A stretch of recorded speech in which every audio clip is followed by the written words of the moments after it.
The similarity in underlying assumptions between the various totalitarian movements and the democratic left was openly recognized by leaders of the left themselves in democratic countries during the 1920s, when Mussolini was widely lionized by intellectuals in the Western democracies, and even Hitler had his admirers among prominent intellectuals on the left.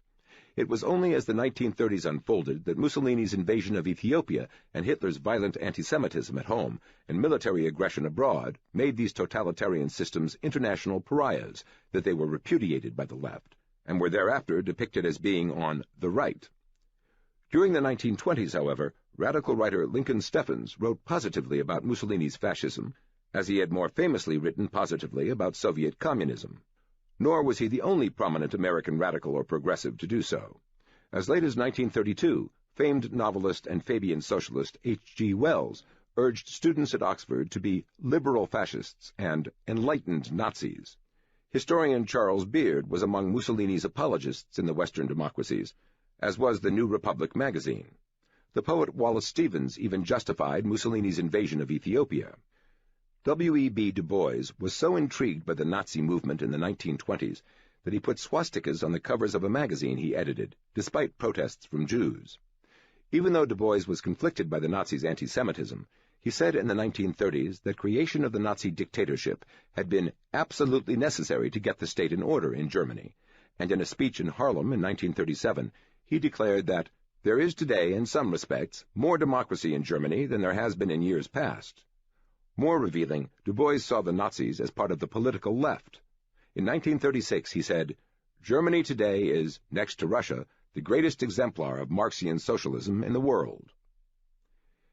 The heterogeneity of those later lumped together as the right has allowed those on the left to dump into that grab-bag category many who espouse some version of the vision of the left, but whose other characteristics make them an embarrassment to be repudiated. Thus, the popular 1930s American radio personality, Father Coughlin, who was, among other things, an anti-Semite, has been verbally banished to the right, even though he advocated so many of the policies that became part of the New Deal that many congressional Democrats at one time publicly praised him, and some progressives urged President Franklin D. Roosevelt to make him a cabinet member. During this early period, it was common on the left, as well as elsewhere, to compare as kindred experiments fascism in Italy, communism in the Soviet Union, and the New Deal in the United States. Such comparisons were later as completely rejected as the inclusion of Father Coughlin as a figure of the left was.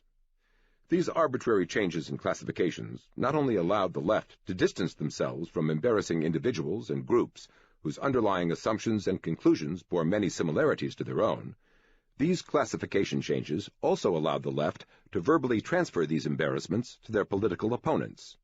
Moreover, such changes in nomenclature greatly reduced the likelihood that observers would see the negative potential of the ideas and agendas being put forth by the left in its bid for influence or power.